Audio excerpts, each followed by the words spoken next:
बिस्मिल्लाहिर्रहमानिर्रहीम। इब्तदा है अल्लाह ताला के बाबरकत नाम से और दरूद व सलाम है हज़रत मोहम्मद मुस्तफ़ा सल्लल्लाहु अलैहि वसल्लम और उनकी आल पाक पे। अस्सलाम वालेकुम my dear students, today our topic is thermochemistry, the chapter number 7। First of all, definition of thermochemistry. It is the branch of chemistry that deals with the study of heat changes during the chemical reaction is known as thermochemistry. Dear students, आप इस बात से बाखूबी वाकिफ़ हैं कि जब भी एक chemical reaction होता है तो उस केमिकल रिएक्शन में या तो हीट इवॉल्व होती है या फिर हीट अब्जॉर्ब होती है। अक्सर आपने देखा होगा कि जब हमें किसी भी बॉन्ड को ब्रेक करना होता है तो उस वक्त हमें एनर्जी रिक्वायर्ड होती है, और जब हमारे पास बॉन्ड बनते हैं तो स्टेबिलिटी की वजह से वहाँ से एनर्जी रिलीज़ होती है, एनर्जी इवॉल्व होती है। तो वो जो एनर्जी चेंजेस है, इस चेंजेस को ब्रांच ऑफ केमिस्ट्री जो ऑब्जर्व करती है उसको हम थर्मोकेमिस्ट्री बोलते हैं। The branch of chemistry in which we study the heat changes during the chemical reaction is known as thermochemistry.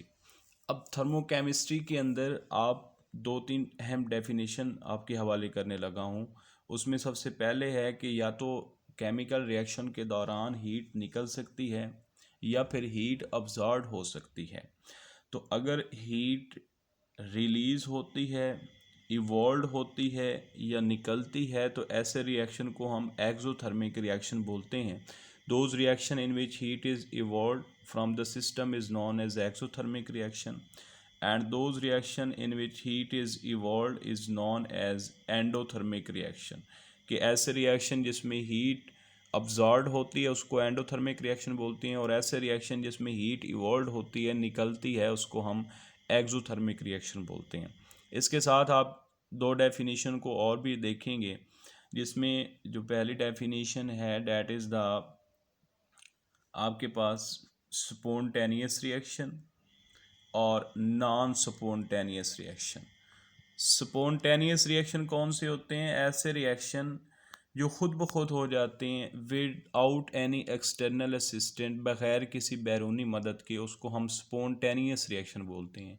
Those reaction in which are proceed without any external assistance are known as spontaneous reaction, or those reaction या those processes which don't take place on its own without any external assistance are known as non spontaneous reaction. मैं एक example आपके हवाले करता हूँ कि spontaneous reaction कौन से होते हैं। ऐसे रिएक्शन जो खुद ब खुद हो जाते हैं, मसलन ऐसे प्रोसेस जो खुद ब खुद हो जाते हैं। मसलन अगर आपके पास वाटर है और वो एक टॉप से अगर आप वाटर को नीचे गिराते हैं तो वो खुद ब खुद नीचे गिर जाता है, आपको उसके लिए कोई एक्सटर्नल असिस्टेंट की ज़रूरत नहीं होती।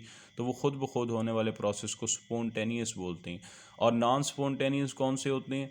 कि ऐसे प्रोसेस जो खुद ब खुद नहीं होते। मसलन इसी एग्जांपल को हम रिवर्स कर लेते हैं कि अगर आपने वाटर को नीचे से ऊपर बुलंदी की तरफ, हाइट की तरफ लेके जाना है तो उसके लिए आपको किसी एक्सटर्नल असिस्टेंट की ज़रूरत होगी। डेफिनेटली आपको वहाँ पे वाटर पंप लगाना पड़ेगा।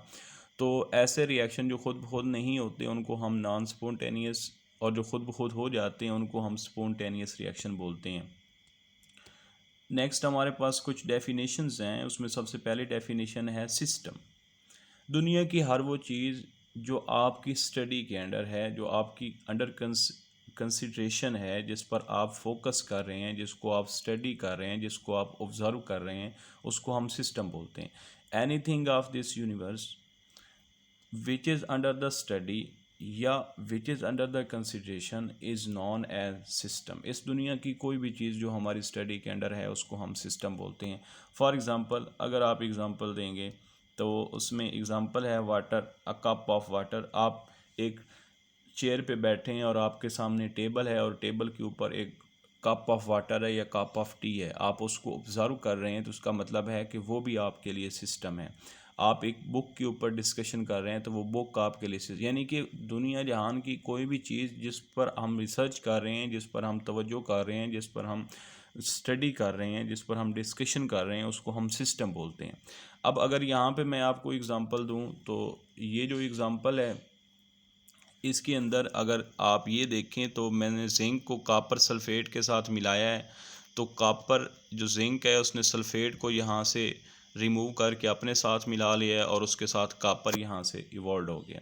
इसका मतलब ये हुआ कि ये जो हमारे पास रिएक्शन है, इस रिएक्शन को हम सिस्टम बोलते हैं, हम इस पर स्टडी कर रहे हैं, तो this is our system. Now system के साथ हमारे पास कुछ और डेफिनेशंस भी हैं। सराउंडिंग क्या होता है?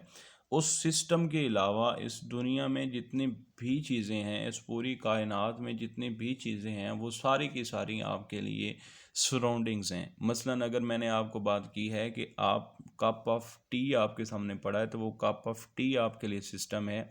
उसके अलावा अगर आपके पास टेबल पड़ा है, उसके साथ और बहुत सारी चीज़ें पड़ी हैं, वहाँ पे एयर मौजूद है और बहुत सारे लोग, वो सारे के सारे आपके लिए सराउंडिंग हैं। और सराउंडिंग के साथ अगर हम इस एग्ज़ाम्पल को लें जो आपको, इसके अलावा बाउंड्री क्या होती है? वो इमेजिनरी या रियल लाइन जो आपके सिस्टम को सराउंडिंग से जुदा कर रही है, उसको हम बाउंड्री बोलते हैं।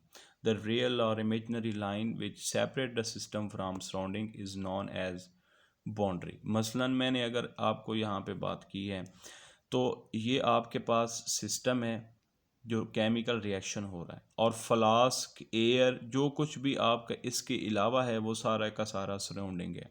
और वो ये लाइन अगर आप देखें तो यहाँ पे कोई लाइन ड्रा होती नहीं है, हमें अंदाज़ा होता है कि यहाँ तक हमारा लिक्विड मौजूद है और उससे ऊपर वहाँ पर कौन सी चीज़ मौजूद है? एयर मौजूद है।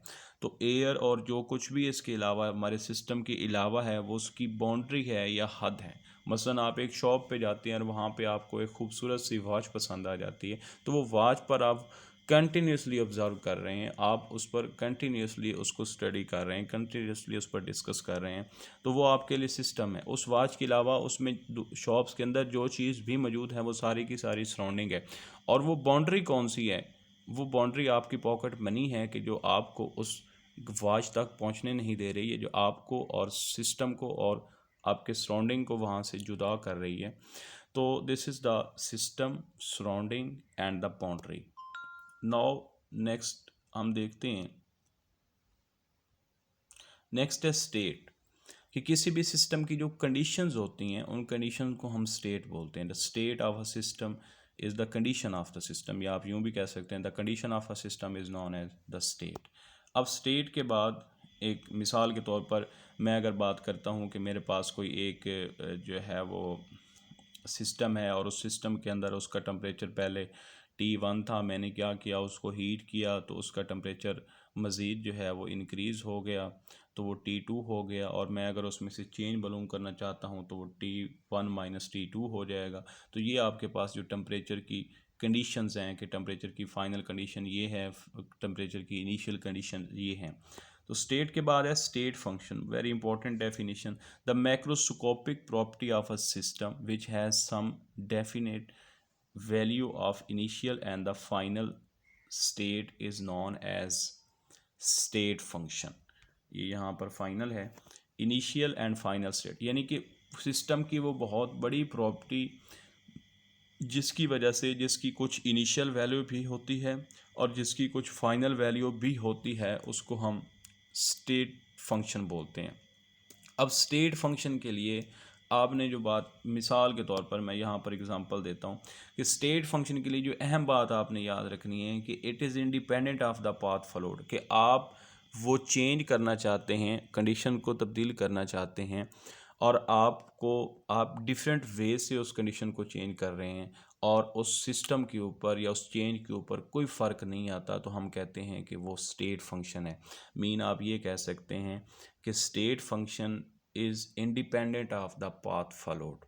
जो पाथ पर डिपेंड नहीं करता उसको हम स्टेट फंक्शन बोलते हैं, और जो पाथ पर डिपेंड करता है वो स्टेट फंक्शन नहीं होता बल्कि वो पाथ फंक्शन होता है।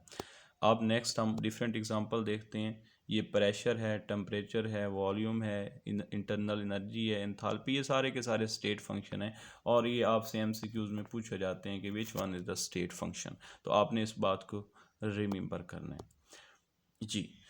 नेक्स्ट हम इसको एक्सप्लेन कर लेते हैं कि फॉर एग्ज़ाम्पल मेरे पास एक कोई फ्लास्क थी, उसका वॉल्यूम V1 था। मैंने क्या किया, उसका वॉल्यूम बढ़ाना चाहता हूँ। तो आप जानते हैं कि अगर हम किसी भी चीज़ का वॉल्यूम बढ़ाना चाहते हैं, मसलन मेरे पास क्या है कि एक यहाँ पर मूवेबल पिस्टन लगा हुआ है, इसके अंदर कोई गैस फेल हुई हुई है और मैं क्या करता हूँ कि इसके वॉल्यूम को बढ़ाना चाहता हूँ। तो आप क्या करेंगे, आप ज़रा यहाँ पे देखें तो वॉल्यूम इसका किस तरीके से बढ़ सकता है। आप दो तरीके से वॉल्यूम बढ़ा सकते हैं। देखिएगा, एक आप टेम्परेचर को बढ़ाएंगे तो आपने पढ़ा है कि जब टेम्परेचर बढ़ता है अकॉर्डिंग टू चार्ल्स लॉ तो वॉल्यूम भी बढ़ता है, वॉल्यूम बढ़ जाएगा। मसलन ये यहाँ पे था तो अब ये यहाँ पे आ जाएगा, मूवेबल पिस्टन जो है ये ऊपर मूव कर जाएगा, वॉल्यूम बढ़ गया। अच्छा, अगर आप इसको एक और तरीके से भी बढ़ा दो, आप इसका प्रेशर जो ऊपर आपने रखा हुआ है उस प्रेशर को कम कर दो, डेफिनेटली आप प्रेशर को कम करेंगे तो मूवेबल पिस्टन ऊपर जाएगा। तो मतलब आपने वॉल्यूम को चेंज किया है, लेकिन दो तरीक़ों से चेंज किया है। एक आपने टेम्परेचर के ज़रिए किया है और दूसरा आपने प्रेशर के ज़रिए किया है। तो इट्स मीन कि जब आप दोनों तरीक़ों से वॉल्यूम को सेम तरीके से चेंज कर सकते हैं। अब ये पाथ पर डिपेंड नहीं कर रहा, इससे कोई फ़र्क नहीं पड़ता कि आपने वॉल्यूम टेम्परेचर से बढ़ाया है या आपने वॉल्यूम प्रेशर से बढ़ाया है। तो ऐसी चीज़ जो पाथ पर डिपेंड नहीं करती कि वो चेन किस पाथ के ज़रिए लाई जा रही है, उसको हम स्टेट फंक्शन बोलते हैं, which is independent of path followed. और जो पाथ फॉलोड के डिपेंडेंट होती है उसको हम पाथ फंक्शन बोलते हैं, वो स्टेट फंक्शन नहीं होता। अच्छा जी, नेक्स्ट देखिएगा, internal energy, a very important definition, कि total of all the possible kind of energies of a system is known as internal energy. एक सिस्टम के अंदर जितनी भी तरह की एनर्जीज मौजूद हैं उन सारी की सारी एनर्जीज को हम इंटरनल एनर्जी बोलते हैं। आमतौर पर हमारे सिस्टम के अंदर दो तरह की मेन टाइप्स ऑफ एनर्जी मौजूद होती हैं, that is the kinetic energy and other is the potential energy. Now, और जो सम होता है, जो टोटल एनर्जी होती है, हम कहते हैं कि this is the sum of kinetic energy and the potential energy. अब हम देख लेते हैं कि ये काइनेटिक एनर्जी हमारे पास क्या होती है। काइनेटिक एनर्जी आप जानते हैं कि it is due to the motion, due to the movement, क्योंकि इसका फार्मूला आप डिटेल से पढ़ चुके हैं कि it is half M V का स्क्वायर या हाफ एम सी का स्क्वायर। तो ये एक्चुअली वो मोशन क्या हो सकती है, ट्रांसलेटरी भी हो सकती है। मसलन आप अगर सिंगल मॉलिक्यूल है तो वो इस तरीके से ट्रांसलेट भी कर सकता है, और मतलब अगर यहाँ पर है तो इधर ट्रांसलेट कर लेगा, ट्रांसलेटरी मोशन। और ये रोटेशनल मोशन भी हो सकती है। मसलन अगर मैं ट्राई एटॉमिक मॉलिक्यूल की बात करूँ तो ये, अगर ये इसकी बात करूँ तो ये क्या करता है, ये रोटेट कर रहा होता है, तो ये रोटेशनल मोशन भी हो सकती है। और वाइब्रेटरी मोशन भी हो सकती है डाई एटॉमिक की। मसलन एक आपके पास यहाँ पर एटम है, एक यहाँ पे, तो ये क्या कर सकता है, वाइब्रेट कर सकता है, और वाइब्रेशन के ज़रिए अपनी जो मूवमेंट है उसको क्या कर सकता है, चेंज कर सकता है। तो मीन के जो एटम या हमारे पास सिस्टम है उसके अंदर काइनेटिक एनर्जी किसकी वजह से होती है, this is due to the presence of their motion, और वो मोशन ट्रांसलेटरी भी हो सकती है, रोटेटरी भी हो सकती है, और वाइब्रेटरी भी हो सकती है। Next is the potential energy किसकी वजह से होती है। तो डियर स्टूडेंट्स, याद रखें कि जितनी भी अट्रैक्टिव फोर्सेस आपके सिस्टम के अंदर मौजूद हैं वो सारी की सारी पोटेंशियल एनर्जी का सोर्स हैं। मसलन आपके पास बॉन्ड है तो बॉन्ड आप जानते हैं कि एक अट्रैक्टिव फोर्स है। अच्छा, इसके अलावा आपके सिस्टम के अंदर वंडरवाल फोर्सेस मौजूद हैं। मतलब कोई भी फोर्सेस जो मॉलिक्यूल्स के दरमियान होती हैं उनको हम वंडरवाल फोर्सेस बोलते हैं। तो कोई भी फोर्सेस मौजूद हैं, जितनी भी अट्रैक्शन की फोर्सेस हैं, वो सारी की सारी पोटेंशियल एनर्जी का सोर्स हैं। तो मतलब इंटरनल एनर्जी क्या है, वो एक्चुअली इन सारी फोर्सेस का सम है, कि the sum of all the possible kind of the forces present, energies present in the internal, present in the system is known as internal energy. Next हम देखते हैं कि कुछ ये जो हमारे पास एनर्जी है इसको ट्रांसफ़र करने के कुछ फंडामेंटल रूल्स हैं, जो फंडामेंटल वेज हैं, तरीक़ाकार हैं। एनर्जी दो तरह से ट्रांसफ़र होती है, एक या तो हीट के ज़रिए और दूसरा या तो वर्क के ज़रिए। अब हीट क्या होती है डियर स्टूडेंट्स, इससे पहले आपने एक बात ये भी याद रखनी है कि जब भी हम एनर्जी ट्रांसफ़र की बात करेंगे तो फर्स्ट लॉ ऑफ थर्मोडाइनमिक आपके माइंड में आ जाना चाहिए, जो ये कहता है कि energy can neither be created nor be destroyed but it can be converted from one form to another form. कि एनर्जी को ना तबाह किया जा सकता है, ना ही हम एनर्जी को पैदा कर सकते हैं, ये पावर सिर्फ अल्लाह ताला के ज़ात के पास है। हाँ, हम ये कर सकते हैं कि एनर्जी को एक फॉर्म से दूसरी फॉर्म के अंदर कन्वर्ट कर सकते हैं, इसके अलावा हम कुछ नहीं कर सकते। This is the first law of thermodynamic. Now what is heat? The quantity of energy that flows across the boundary of the system during the change in its states due to the difference in temperature between the system is known as heat. मैं आपको समझाने के लिए एक यहाँ पे मिसाल देता हूँ कि मेरे पास एक ये कोई हॉट बॉडी है और एक आप उसके साथ रखते हैं कोई कोल्ड बॉडी को यहाँ पे रखते हैं। अब आपने ऑब्ज़र्व किया होगा कि थोड़ी देर के बाद ये जो हॉट बॉडी है, ये जो कोल्ड बॉडी है, ये भी आहिस्ता आहिस्ता क्या होना शुरू हो गई है, क्योंकि इसका टेम्परेचर ज़्यादा है, हाई टेम्परेचर है, और इसका टेम्परेचर क्या है, लो है। तो अगर आप इसको इसके पास रखेंगे तो थोड़ी देर के बाद वो जो आपके पास हॉट बॉडी है और जो कोल्ड बॉडी है, कोल्ड बॉडी भी हॉट होना शुरू हो जाएगी, और थोड़ी देर के बाद उन दोनों के दरमियान जो टेम्परेचर है, दोनों दोनों का टेम्परेचर वो इक्वल हो जाएगा। तो एक्चुअली इस हॉट बॉडी से जो चीज़ कोल्ड बॉडी की तरफ शिफ्ट हुई है, जिसने उसको भी दोनों का टेम्परेचर सेम कर दिया, उसको हम हीट बोलते हैं। और हीट क्या है? ये प्रॉपर्टी ऑफ द सिस्टम नहीं है और ये स्टेट फंक्शन भी नहीं है। तो ये इंपॉर्टेंट है एमसीक्यूज़ कि क्या ये स्टेट फंक्शन है, तो आपने बताना है कि ये स्टेट फंक्शन नहीं है। तो ये एमसीक्यूज़ आपने याद रख लेना है। नेक्स्ट हम देखते हैं कि वर्क क्या होता है। आप फिजिक्स के अंदर पढ़ चुके हैं कि बेसिक डेफिनेशन वर्क की क्या होती है। It is the product of the force and displacement is known as work. कि work is actually product of force and displacement, इसको हम वर्क बोलते हैं। वर्क भी डियर स्टूडेंट्स हमारे पास, इसका अगर यूनिट्स की बात करें तो इसके यूनिट्स जूल होते हैं, ऐसे यूनिट्स। और ये भी हमारे पास स्टेट फंक्शन नहीं है। ये बात भी आपने याद रखनी है कि it is not a state function, यानी कि वर्क और जो हीट था ये दोनों स्टेट फंक्शन नहीं है, यानी कि ये पाथ फॉलोड होते हैं। अच्छा, अब जब हम केमिस्ट्री के अंदर वर्क की बात करेंगे तो ये बात आपने याद रखनी है कि हम केमिस्ट्री के अंदर वर्क की बात कैसे करते हैं। तो केमिस्ट्री के अंदर हम जब वर्क की बात करते हैं तो वो हम प्रेशर वॉल्यूम वर्क की बात करते हैं। मसलन मैं आपको यहाँ पे दिखाता हूँ। आप कहेंगे कि वर्क है फोर्स और डिस्प्लेसमेंट, लेकिन यहाँ पर जो केमिस्ट्री के अंदर हम बात करेंगे वो बात करेंगे प्रेशर और डेल वी की, यानी कि प्रेशर और प्रोडक्ट ऑफ वॉल्यूम की बात करेंगे। तो एक्चुअली है क्या कि अगर हम यहाँ पर एक फ्लास्क है, हम क्या करते हैं उसको टेम्परेचर बढ़ाते हैं, तो वो प्रेशर जो है उसका वॉल्यूम यहाँ पे था तो उसका वॉल्यूम क्या हो जाता है, पहले वॉल्यूम से दूसरा वॉल्यूम चेंज हो जाता है। तो हम इन दोनों को क्या कर लेते हैं, प्रोडक्ट ले लेते हैं, वो हमारे पास फ़र्क होता है।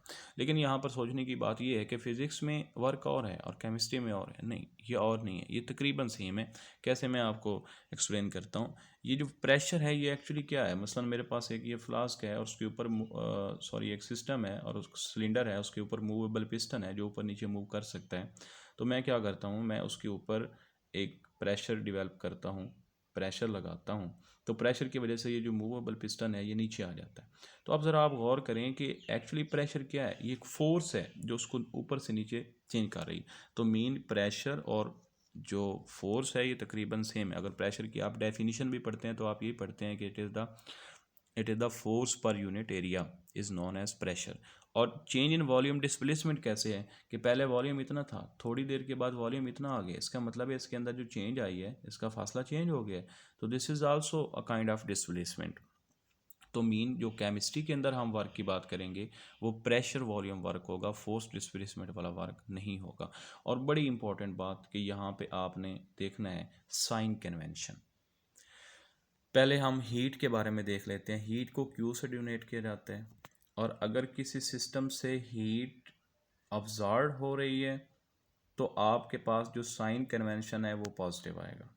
ये एमसीक्यूज बड़ा इंपॉर्टेंट एमसीक्यूज है कि अगर इफ द एनर्जी या heat is absorb by the system the sign is positive, and if the heat is evolve by the system the sign is negative. कि जब भी सिस्टम एनर्जी को evolve करेगा, एनर्जी सिस्टम से निकल रही होगी, तो हम कहेंगे कि उसका साइन नेगेटिव है।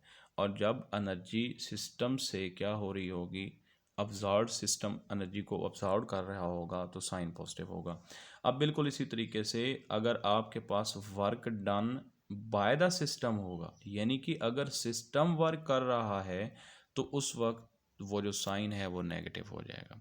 और अगर सिस्टम पर वर्क किया जा रहा है तो वो साइन आपके पास क्या होगा, पॉजिटिव होगा। ये बात आपने याद रखनी है कि when the work is done on the system, आप सिस्टम पर वर्क कर रहे हैं एक्सटर्नल सोर्स के ज़रिए, तो इसका मतलब है कि उसका साइन पॉजिटिव होगा।